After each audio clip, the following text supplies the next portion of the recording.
rating them, going, no, I'm not interested in this one, I'm interested in that one. And now, about 2 weeks before Essen, everyone just keeps posting new games. It's Yeah, well, so basically, annoying. if you get past my cut-off point, Right. you don't get me anymore. That's true. If you're not organised enough, you don't get me. What's your cutoff point? And that's their loss. My arbitrary point that I made about a week ago when I made this list. Oh, good point. And I can't be bothered to there you redo go. it. So, this is our Essen top 10 list. And yeah, we're just going to basically go through the games we're most excited about. But firstly, what did you reckon of this year's raft of games? There's a lot of them. And I'm very proud of having cut them down to not only 10 for this list, but also only 20 more for the games I want to check out, and another 30 that I'm not sure about. You see, because I looked at the games this year, and it's very much big designer, big Euro designer list. Right, yeah. So Michael Kiesling has yeah. got like 4 games out. Uwe Rosenberg has got 2 games out. Stefan Feld's got a big game coming out, you know. Okay.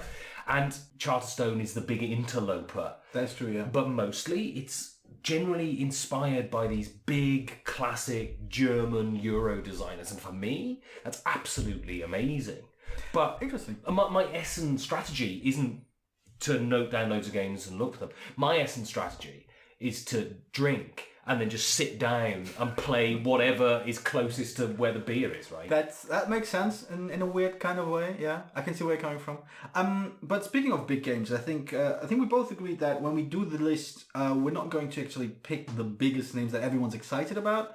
I mean, I have one that I'm going to pick up anyway, but I'm not going to mention on the list itself, which is Pandemic Legacy Season 2. I love Pandemic Legacy Season 1. I'm definitely picking up Pandemic Season 2. I'm not going to put it on the list because it's I don't know. It's a given as well, Yeah. right? It's a gimme. Yeah. And one of my rules is I didn't put any games I pre-ordered on. All right. So I've pre-ordered some hipster Japanese games because I always you do. and then I never play them. And I pre-ordered Charterstone. Have you got any other rules you made up for your top 10? Yes, basically there are no 2-player games on them, not because they're bad, but because I just don't get to play them, and there's no point in me going to Essen and play a 2-player game, and in the end being really excited about it, and very frustrated because I don't get to play it. So there's no 2-player games on them. I removed all expansions on them, because why? I mean, they're new games, a lot of new games out there, so just Right. focus on the games themselves. Expansions, as fun as they are, they're just expansions. They're only, additions to games we already have or enjoy. Yeah, so nothing that came out at Gen Con, I think. No expansions, because I don't really like expansions anyway. That's the main reason. I don't generally do expansions because I never end up playing the games. I'm going to pick up maybe 4 expansions, so... I'm going to pick up 1, actually. But, all right, well, Georgie. Yes, Number 10. Number 10. Number 10 is... a game that came out at Gen Con this year. There was something of a buzz about it. It's a big game by WizKids, designed by, I'm reading it out correctly, I think, Tausetti Deichmann, who I believe... Tausetti is definitely his real name, isn't it? Definitely. Who's probably an alien shoe salesman. He's a star, isn't he? Yes, anyway, the game is called Sidereal Confluence, Trade Negotiation in the Elysian Quadrant, which, as I do believe you agree... It's probably the geekiest name of this year's Essen releases.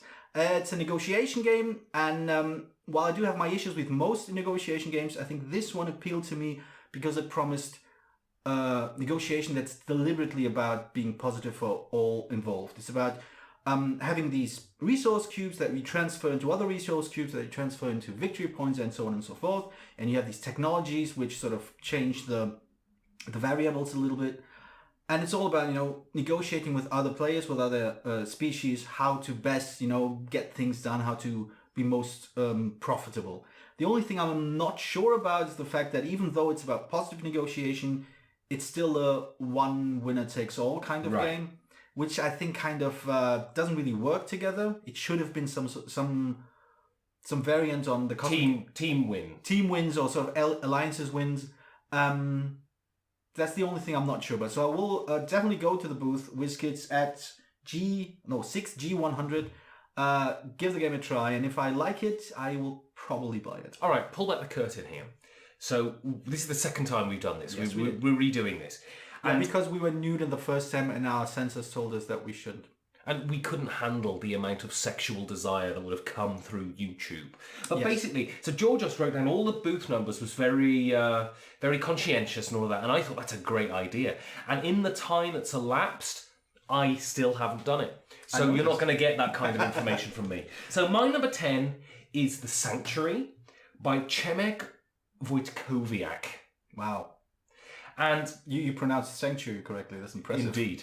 So this is by Cube Factory of Ideas, which is a Polish publisher, and it's an incredible name. It is, yeah. And so The Sanctuary is one of these games that I think you're going to see an absolute plethora of coming, because we're driving the world off the edge of a cliff by our addiction to fossil fuels and cars and things, right? Topical. And so what The Sanctuary is players are given a region. Right. Okay.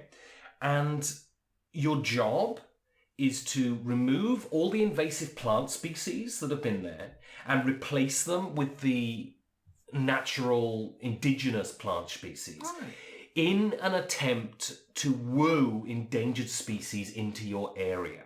Okay. Okay. So you have, so the winner is the person who has the most diverse sanctuary with endangered species. So thematically it's interesting, I think. But also mechanically, it's very fascinating as well, because you have these cards, action space. It's a worker placement game essentially, and action spaces are set out on these cards. And cards have actions on them, but also little pictures like hedges and things. And hedges block line of sight. Mm-hmm. And when you take your action, you place your guy, and your primary action is the one you've placed on the card. But your secondary actions are all the cards you can see. Okay. So before they're blocked by a hedge or another obstacle or something like that. And so you're doing these main action and these chains of secondary actions. Mm-hmm. And so it's not just about placing on the action space that you find most attractive, but it's also what will yield the most secondary actions, which will help you. So you might not necessarily go for the strongest initial action space, something slightly weaker, but just gives you a lot more secondary actions, which I think is really interesting. Yeah, there's a spatial element to it where how the placement sort of affects your tactical decision making and further on your strategy. And as far as I've seen in the video, you have scenarios, and in each scenario the cards are placed in different ways. Right. And so you change the game as you play, which sounds really, really interesting. It does, yeah. So that's The Sanctuary by Przemek Wojtkowiak. My number 9 is a game by an English publisher who has sort of, at least in my eyes, gained a reputation for producing really, really beautiful to look at productions of games. They've released The Ravens of Three Sahashri, which we reviewed, by the way. Good. They've released The Lost Expedition recently. They've released Let Them Eat Cake, both by Per Sylvester. And now they're releasing a game called Star Cartel by Martin Boisset or Martin Boissel. I'm going to go for Boissel. It's nicer to say. Yeah, Boissel. Because I don't speak the French. It's at booth 7B101, which is the hall 7, which is way in the back of the area where all the smaller publishers are. Not quite sure why Osprey is there, but who knows? Well, they were there last year. I assume they just re-upped their booths. That makes sense. Yeah. Apparently, fighting for booth space is very cutthroat among publishers. This game is more or less an academic game. It's a pick up and deliver game. You have a market where different kinds of goods come in, and you load your spaceship with these goods. And once your cargo is filled, you need to sell these things, and that affects the price and other things. And one of the elements that I thought were quite interesting is that the cartel, the shadowy underworld, is it underworld when it's still in space? Yeah. Understar. Well, that makes sense. The shadowy criminal organization, the cartel, so will take things from you, which you can't sell, probably the most valuable ones, and they'll let you keep the rest, basically. So you need to sort of pick the ones you want, pick the ones from the market that you want, sell them, and try to get the most points. And what appealed to me about this game was that it's a fairly simple, fairly straightforward economic game, basically. It's about fluctuating market prices and the way that you indirectly affect how much a good is worth based on how much you sell and what the cartel takes, makes it really interesting in opinion, because I think it, as far as I can tell, it allows for quite a few indirect effects on other players. Yeah. And that's always kind of fun if you don't just play a card to take somebody away from somebody, but just subtly manipulate the situation so that their options are limited or other things are more appealing to them. They're always great, those games where you can manipulate the market, especially manipulate it for your turn so it benefits you, but indirectly hamstrings other players, which is a really nice thing if you can work out how to do it, which I never can. All right, so Essen is not about Queen Games. It's not about Asmodee. It's not about Ravensburger. They might disagree with that assessment, but yeah. And Heidelberger and all of these big publishers. What Essen is about is discovering these little games that you're never going to see again. And hopefully snagging a copy. And so you can take them to game night and people go, "Ooh, what's this?" And it's amazing and it's an unknown gem, right? Yeah. And I met a guy last year called Gavin Birnbaum. And he runs Cubico games from his shed, basically. All right. And he makes these games out of blocks of wood. Okay. And he designs one game each year, and it basically he carves the board out of blocks of wood, and all the pieces are blocks of wood, and it comes in this plain cardboard box with a photocopied label on it. And that's the game. And he had a sumo wrestling game, which was very popular. Oh, yeah, I think I've seen that. But this year's game is called QE, which stands for quantitative easing. You are quite learned. And hopefully it's more exciting than the concept of quantitative easing. Anyway, so basically this is a pure auction game in which you are companies and you're basically leveraging national banks. Oh, and so you're auctioning on things. And again, topical. Yeah, no one's got any money because basically you just go to the banks and you say, if you want to fulfill my thing, can you just crank out as much money as possible, right? But the person who bids the most, makes the national bank bid the most, crashes that country, and you lose all of your points, right? So it's that great balance of having to try and push it just to that limit above other people, and values are fixed by the players playing the game. All right. Which is always great fun, right? So there's no sort of fixed economy that the game forces on you, any sort of mathematics that the game forces on you. It's all fixed by the consent of the players. It all happens above the table. So that sounds really, really interesting. So QE, Gavin Birnbaum, Cubico Games.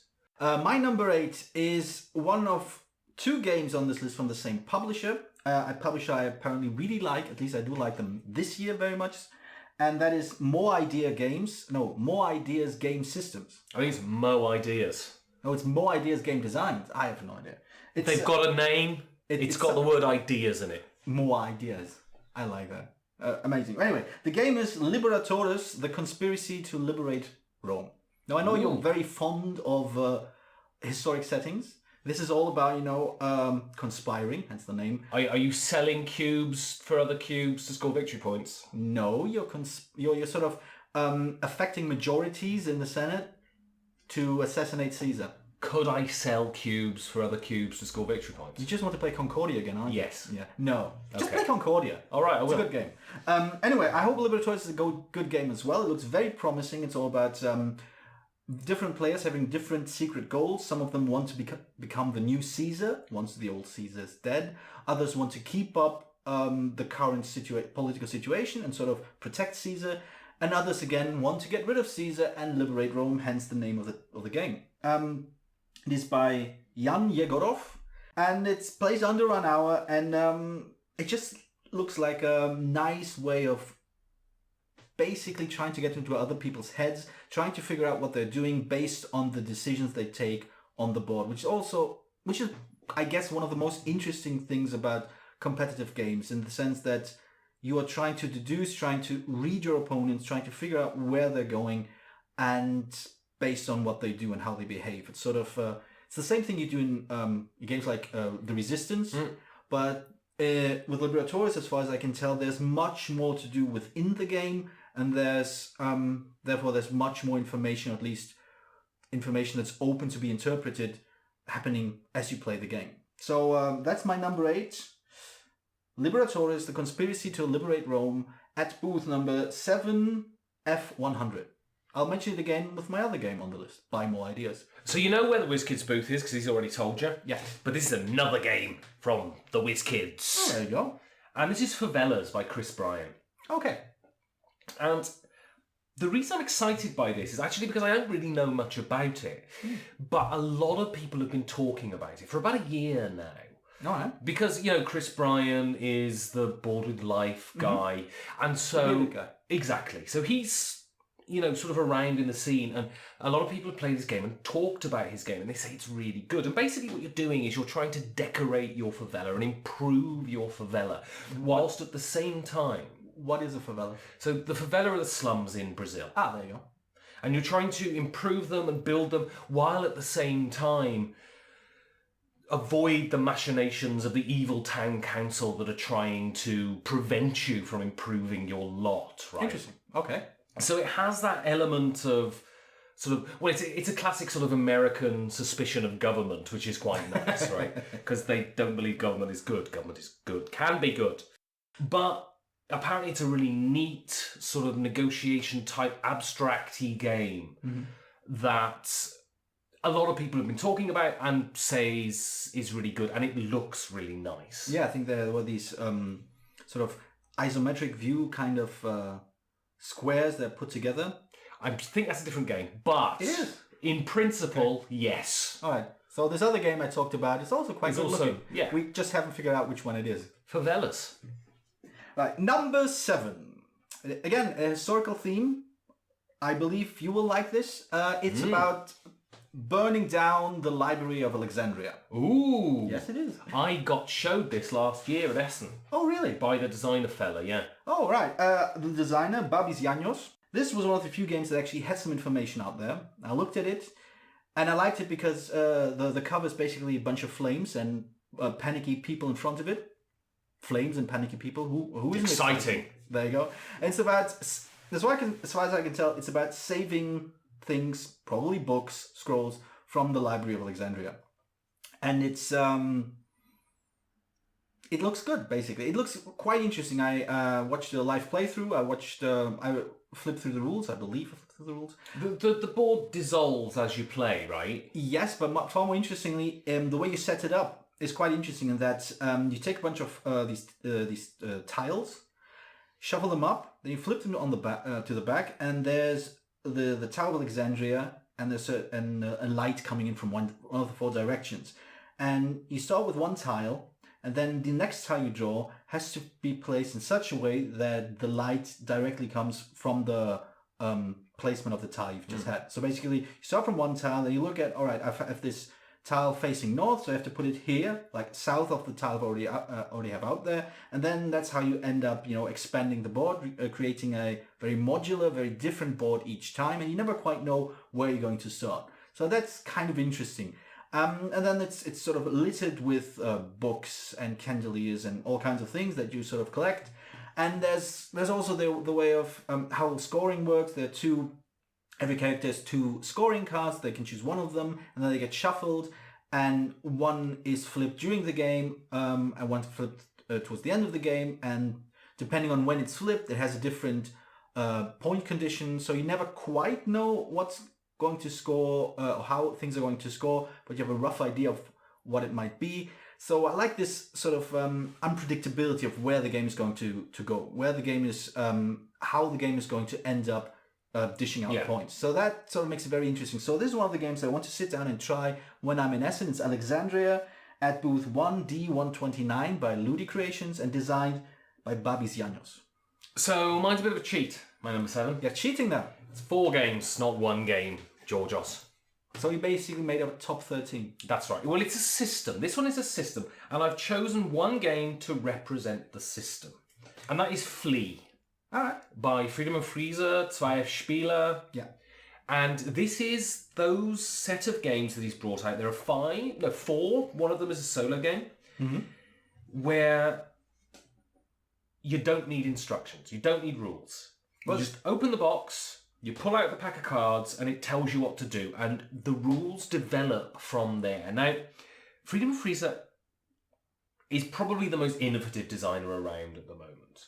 He's definitely the one who's very willing to experiment, yeah. He pushes the envelope more than anyone. And now you might argue that he's not always successful, but that's by the by. I bought Fabled Fruit last year, which has a similar principle. It's very easy to begin with, and rules develop as you play. And it becomes this sort of, it's never particularly heavy, but it becomes this deep, strategic game that's an awful lot of fun. And I was very excited by it. I still haven't played it all the way through, but very excited by it. And this one, especially for a convention game, I'm going to buy this and be able to play it straight away. Because I'm always knackered at conventions. I'm mostly drunk at conventions. Those two things might be connected. And the point is, I don't want to plough through a rule book because I just can't be bothered. Whereas if I can just rip, the game open and then just play right there, that really appeals just simply for Essen. And so... Do I get nerd points for actually enjoying reading rule books of games I've bought? I mean, nerd points, I assume, are very valuable. So I give you 1,000,000 nerd points. But yeah, fast forward, you play it straight away, looks interesting. Freedom of Freeze is always worth checking out. And always easy to spot because he's running around with green hair. Exactly. So yeah, I think this is going to be a hit. A lot of people are going to buy them. They're going to be very popular. And they're very exciting. Fast forward, Freedom and Freezer. Number 6, Georgie. Number 6. I try not to be numb during sex, but that's just me. I specifically punch my genitals until they're numb, just so I last longer than half a minute. Right. 45 seconds, ladies. 45 of your Earth seconds. Goodbye. Thanks for watching. Number 6, Georgios. My number 6 is the other Legacy game. As I said before, I haven't put Pandemic Legacy on this list because I'm buying it. That's it. Nothing more to talk about. The reason should be obvious. But there's another Legacy game or Legacy style game that seems quite interesting, and that is A Tale of Pirates, published by Cranio Creations and designed by, and let me get this straight because there are 3 designers named, Asker Granerud, Daniel Pedersen, and Daniele Taschini. Taschini? I can never quite tell with Italian names. Daniele. I'm sorry. This is a game that comes with a 3D pirate ship. It comes with sand timers that sort of are tied to the actions, and it comes with 10 envelopes. And as you play the game, you open the envelopes and new things occur. New missions come up, new ways of changing the game come up, and it just seems very exciting. The fact that there's this 3D pirate ship makes it look like a toy is actually a bonus for me, because I do like the fact that some games just embrace being fun to play with instead of just playing. But I have a question for you. Oh god. Is it resettable? I think it is. I believe... Then explain to me why it's a Legacy game. Because I thought because a lot of people now are conflating these two things. Narrative games with Legacy games. Right. And I thought the thing about Legacy is that once you do an action, it's stuck. That's it. You've stickered the board, you've named it, you've ripped up a card. Yeah. It's non-resettable. That's what I thought Legacy was, not just telling a story. Yeah, revealing a story. I'm basing this on something Rob Devio said, who I'm going to credit for creating the Legacy concept. And one of the things he said is that he liked to create a board game that developed as was being played, like the way from video games where each new level sort of opens up a new venue, some new game mechanics, something new and interesting, and he wanted to transport this concept from video games to board games. So this is basically my baseline for calling something a Legacy game, and I agree that one of the things that made a few Legacy games very, very appealing is the fact that you do something, it changes something, and it's irrevocable. Yeah. Because you destroy a card, you start scribbling on your game board, you, I don't know, set fire to your apartment. That's season 2, right? Yeah. Pandemic season 2 is where you set fire to your apartment in September, I believe. Spoilers. Anyway, that's how I came up with, that's basically my point of comparison. Really, what it comes down to, the reason why I find A Tale of Pirates appealing and interesting and intriguing is in part because of the designers. We've played Flamme Rouge, my game of the year last year. We've played 13 Days, which we both liked to different degrees. I liked it more than you. Yes. But they've been two very, very productive, very present designers. And every one of their games was appealing, interesting. And there was something about it that seemed at least worth trying out. Even if we don't really enjoy one or the other. 30 Minutes I've heard mixed things about. Iron Curtain, which is coming out this year, sounds really great. But this is the game that I've put on my list. A Tale of Pirates, big 3D pirate ship, send timers, real-time elements to it, envelopes that you can open up that sort of expand the game as you play it over and over and over again. Just the package seems appealing, and we'll see once we're in Essen whether that appeal is actually held up by the real experience. Indeed. So, my number 6 is my first big Euro designer, heavy Euro classic German Euro game. And that's Heaven and Ale from Michael Kiesling to the English speakers, and Andreas Schmidt. Now, he usually partners with Wolfgang Kramer, right? Yeah. And he's done a lot of big games with him, but this one is with a different designer, but it's very much your Euro game. No. You're monks, you're running a monastery, and it is your job to produce the best beer, to make the best brewery. And I love booze. You might have mentioned that, yeah. I love converting cubes into other cubes into points. Into booze. And so basically what you're doing is you're bringing these two things together and producing something that is right up my alley. Yeah, you never had a chance. I have no idea what it's like. I have no idea if it's bland as hell, if it's rubbish, but it really appeals. The box has like stained glass windows and sort of Clement Strom's monks on it. And yeah, it's just a big standard Euro game, and these things make me feel warm inside. So Heaven and Ale, Eckert Spiele. Number 5, Georgios. Number 5. At booth 7D108. Again, Hall 7, way in the back. Independent designers, smaller designers, and this is one of the games that I found in the Great Tabletop Together list. It's called The Labours of Hercules. Ooh. Yes, again, historic, mythological, maybe. Greek. Is it? I did not. You didn't notice? No, Didn't notice. no, not at all. No, one of the reasons why I put this on my list is the designer itself, and that is. Well, wait, let me. Did you just refer to a human being as it then? Yes, Just the designer itself. Yes. Is it a dog or something? Has a dog designed this game? I am not to speak the English fluently. I'm sorry. Okay. It is. I put on this accent. Well, anyway, breaking news: this game was designed by a dog. It's probably the first hobby board game to be designed by a dog. Yes. Great. I'm going to have to talk to this man now. What was his name? What's his name? Fido? No, it's Chi Fan Chen. Chi Fan Chen. Yes, I believe Eastern Asian, maybe Chinese. I'm so bad at nationalities.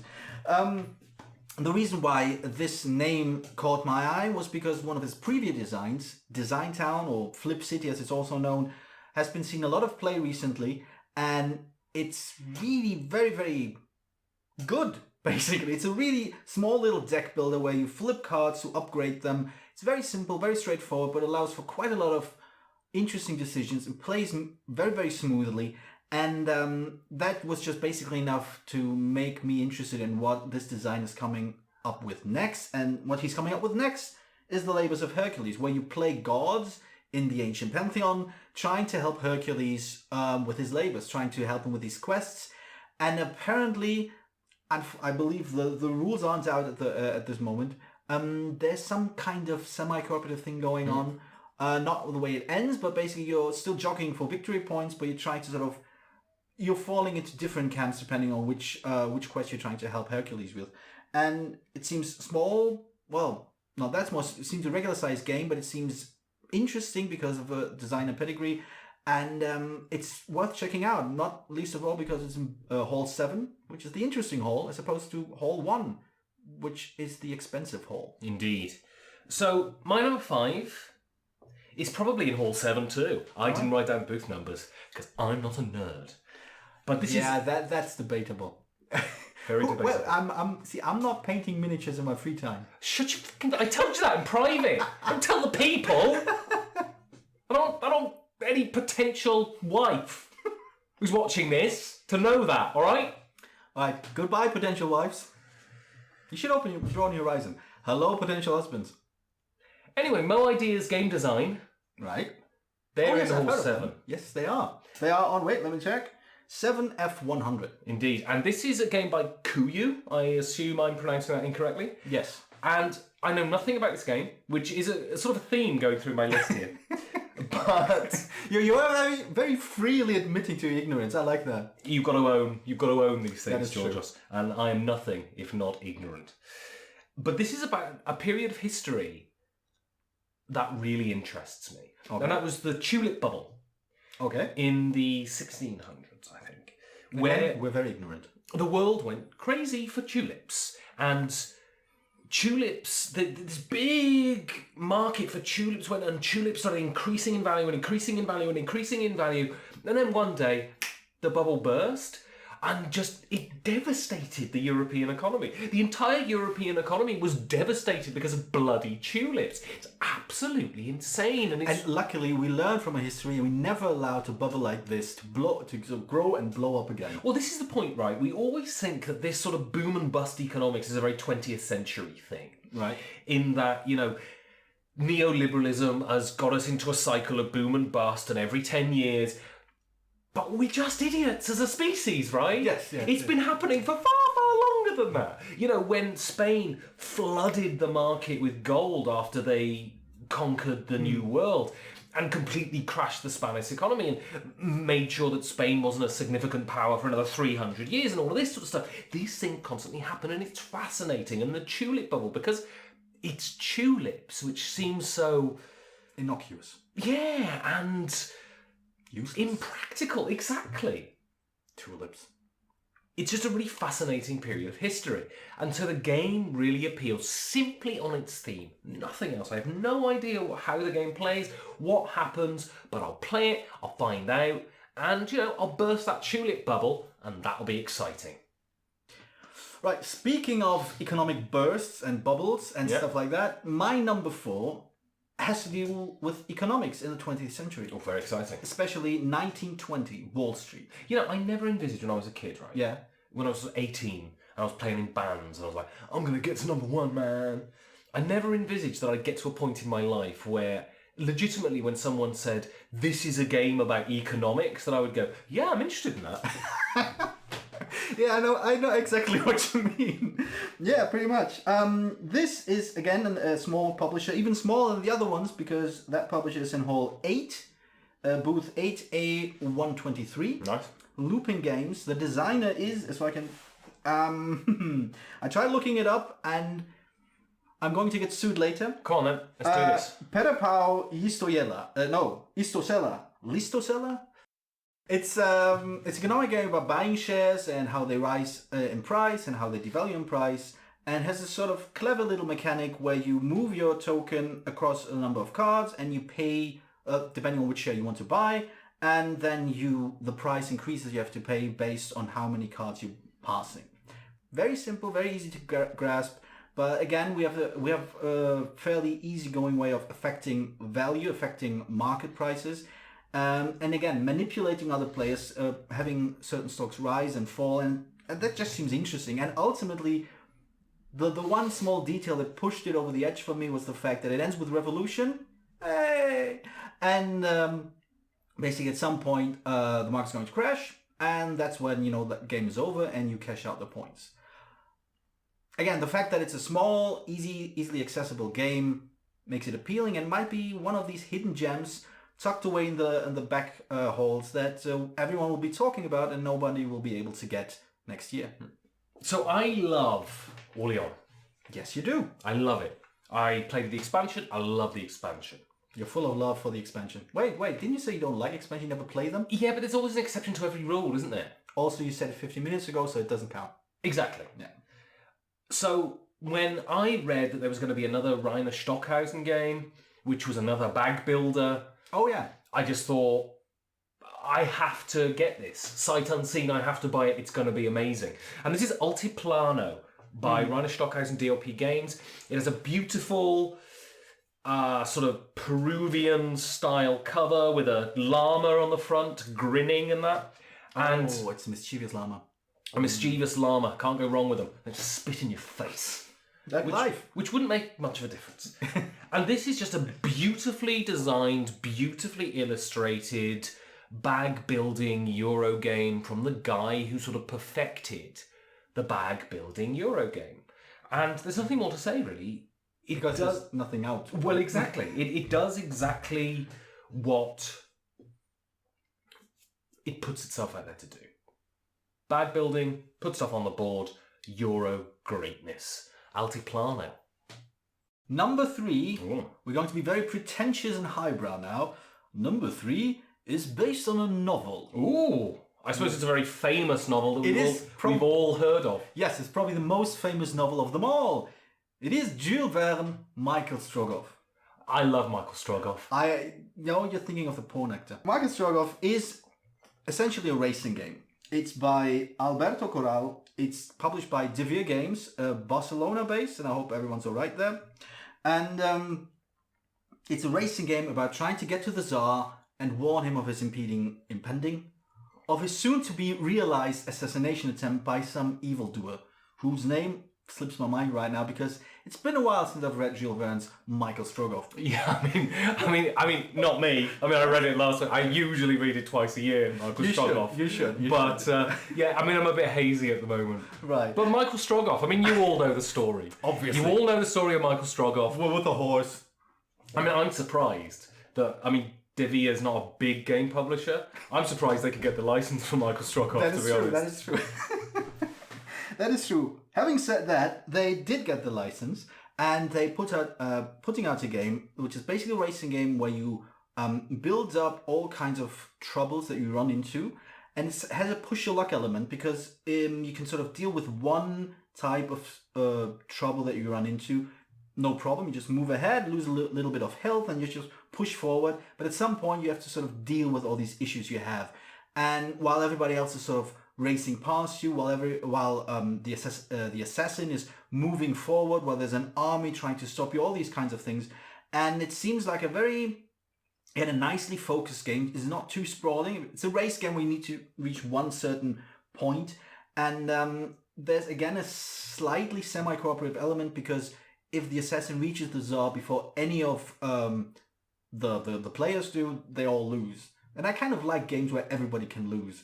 And again, I'm looking forward to it. It looks very, very nice. It has a great cover art. It has nicely, very, very thematic board.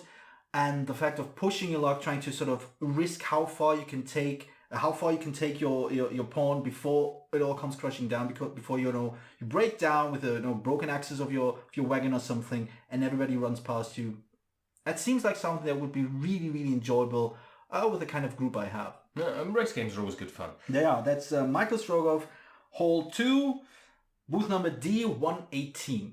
So there are very few perfect things in life, Georgios. Well, there's a podcast, Perfect Information Podcast, which is an awful, awful plug, and I'll probably edit this out. Go on. But Schmidt-Spieler €10 trick-taking games are perfect. Skull King is probably the quintessence of brilliance. That was a nice turn of phrase. Thank you. I don't know what it means. Oh, well. So when I found out that Schmidt-Spieler were bringing out another €10 small box trick-taking game... You really like that phrase, don't you? Well, I mean, doesn't it? It rolls off the tongue. It's beautiful. Schmidt-Spieler small box trick-taking game. €10. I missed the €10 bit. It's very important. They're cheap. So they've come out with Voodoo Prince by Rainer Knizia, some lad. I think he designs games. No, probably not. And sounds like a math professor.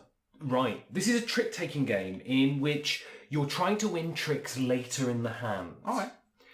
And what I like about that, I haven't played it, but what I like about the sound of that is that, all of you are trying to lose early and win late, which brings this tension because not everyone can win. And that's the beauty of trick-taking games, right? Not everyone can win what they need. And so every round is a constant back and forth and a rebuilding of your plans and all of this. And it's wonderful. Trick-taking games are just perfect. And any by Schmidt-Spieler are definitely worth checking out. So Voodoo Prince, Schmidt-Spieler. Well, they're cheap enough. You can just buy them sight unseen. If you don't like them, you can build a small house out of them and have little people live in them and sort of...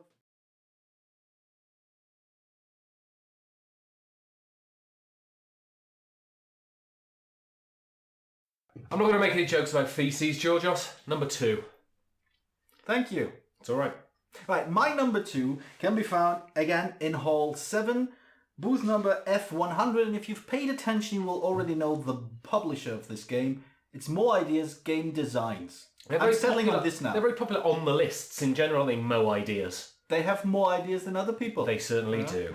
And the game I'm talking about is designed by Mark Gerritz, and it's called Mini Rails. It's more or less a condensed, essentialized version of an 18xx game, talking from a point of utter ignorance, because I've never played an 18xx game, because they all sound very, very involved and a bit dull. I'm sorry. But this I think they sound amazing. It's just they take 9 years to play. Yes, and pay off, basically. And this is a very simple game where you have two actions, one of which is expand the track, and the other one is buy stocks. And one of the things that's very clever about this game is that not only do you have only those two actions, and you will take these two actions, first one, then the other, and that's the round. Yeah. But the interesting thing about this is that your action selection, you pick one of these tokens that are drawn from a bag, and you place them somewhere, and at the end of the day, at the end of the round, one token is going to be left over, and that token, that color, is going to pay taxes, which means that's the color that's going to actually earn you points. This creates a very interesting dynamic. So you get rewarded for paying tax? Yes. There you go. I ain't saying a word. Donny T.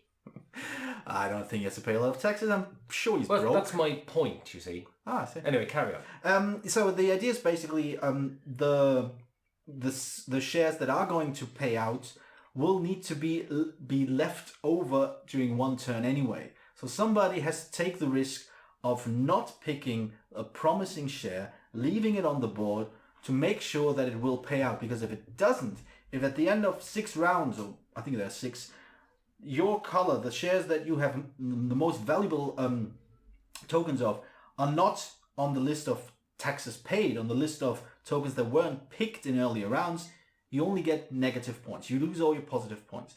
And it's very simple.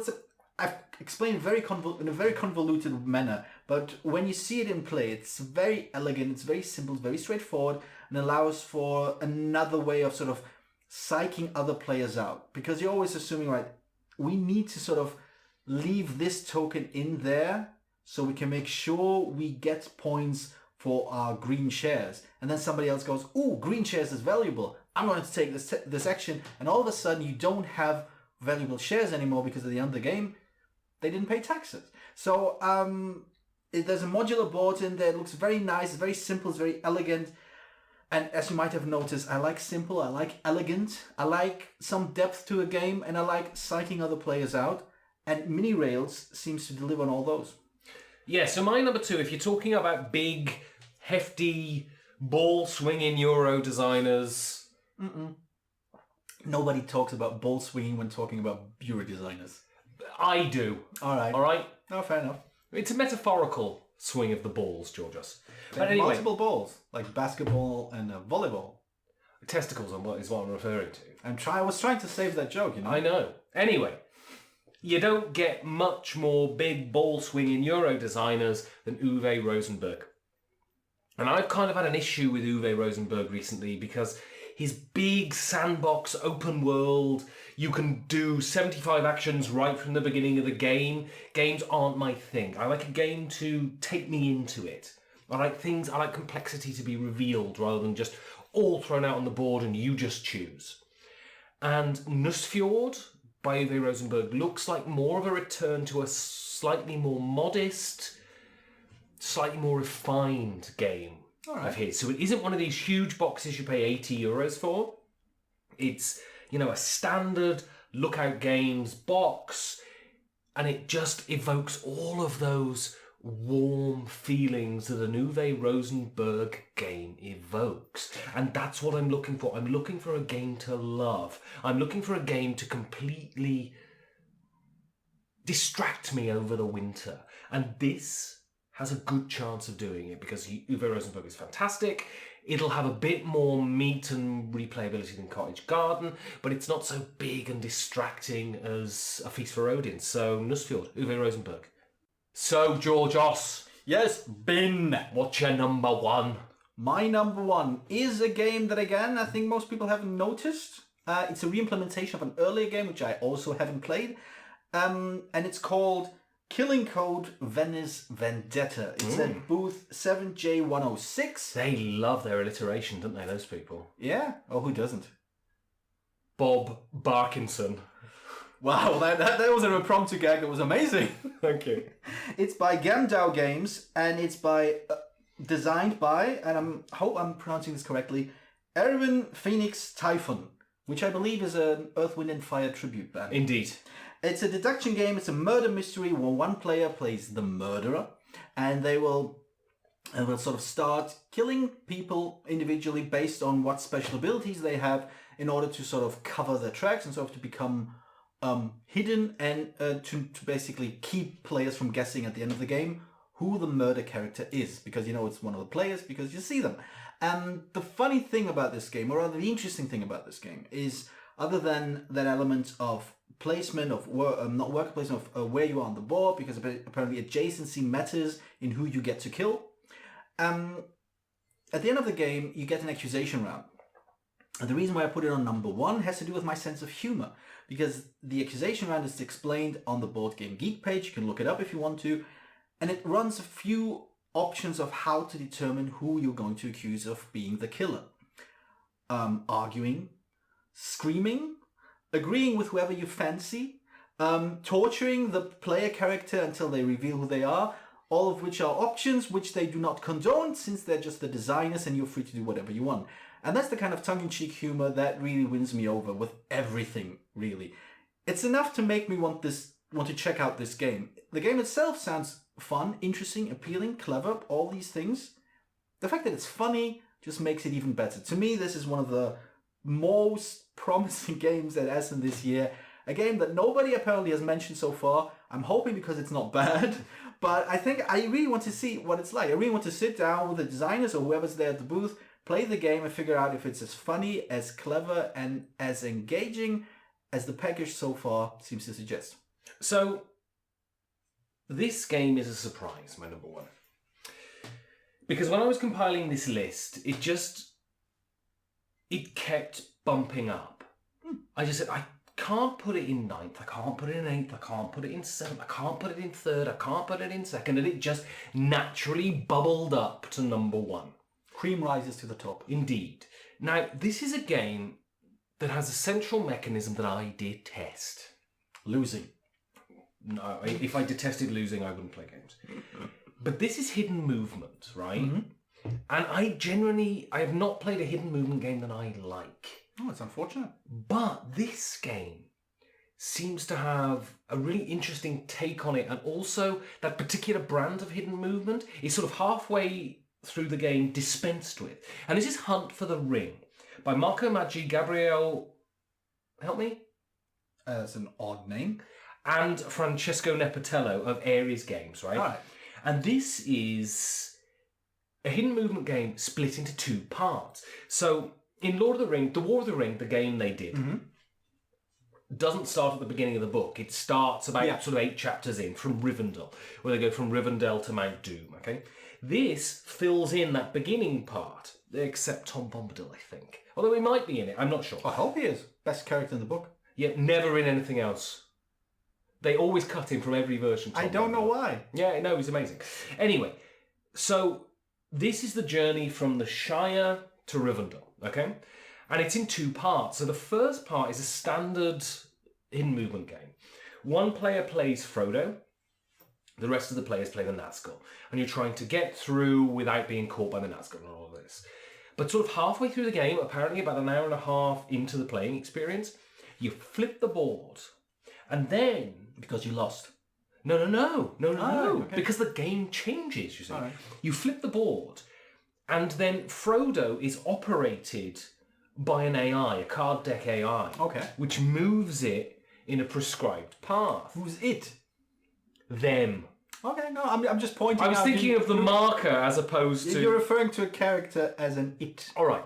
It moves Native them. speaker. It moves them automatically with an AI.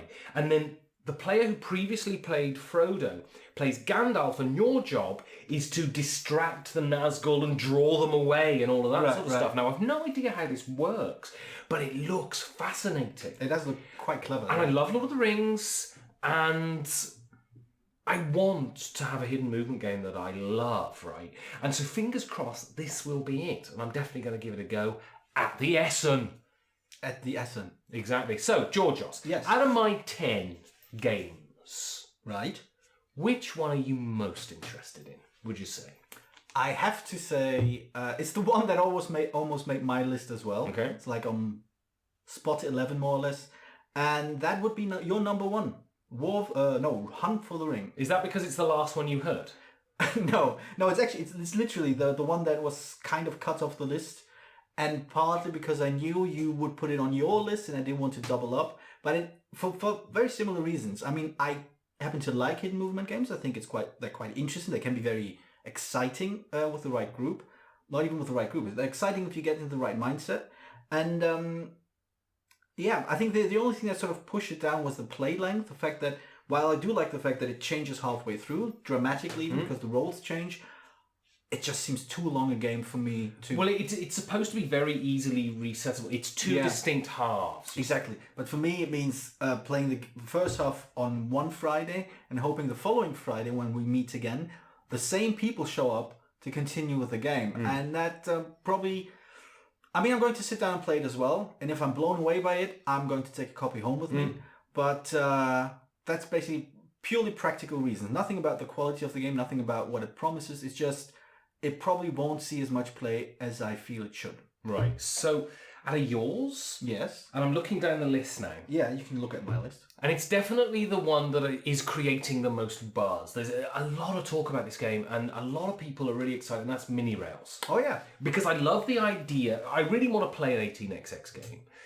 It's just they're very intimidating, right? They're these big, long games that are very involved, and they take a huge amount of time, and you know, if you're playing with experienced people, they're going to kill you. I think the idea of legitimately condensing an 18xx down into 45 minutes is really interesting. Yeah. And a lot of people are talking about it and saying it's really good. So that really excites me. That's true. Actually, I've heard it through the grapevine, because I'm a Michael Gay listener. That Who? Yes. Marvin Gaye? Yes. It's his brother, Michael. Oh, right. He did the original version. He did the original version in his bathtub. Yeah, and if you've heard it, you're cool. And if you're not, well, who are you? Oh, you like Marvin. I'm much more of a Michael fan. I am as well, yeah. Anyway, my point was that I've heard that if you're interested in this game, you shouldn't, waste too much time, because copies seem to be limited. Yeah. So, or you can pre-order it, I believe. So, that's there's a reason why it's on my number 2 spot. It almost made number 1, but it was just not funny enough. So, anyway, to finish up, in the comments below, write comments. Which is what people usually do. Give us advice, tell us how terrible this is, all of that sort of stuff. No, don't. And also go to infoperfected.com. That is our website. It has written reviews. It has links to our podcasts. Well hidden links to our podcast. Indeed. And, it's just our general hub. Also, we have a guild on Board Game Geek. Yes. 2348. That's correct. I remembered 4 numbers. That is an interchange between people who listen to the show. And if you want to help us out, we also have a Patreon, which is patreon.com/perfectinformation. And you can go there and get involved in a raffle and maybe win some games from the Essen Convention 2017. That is true. Also, we are thinking about toying with the idea, sort of kind of half promising or fully promising our Patreon backers to do a live stream at some point. And we're going to do that. We've promised it, right? We have, yes. Yeah, so we've got to do it. Yeah, we're not intimidated by that prospect at all. No, it's going to be a piece of cake. Anyway, if you want to see us faffle about playing a game, subscribe to this channel, and eventually it will be up.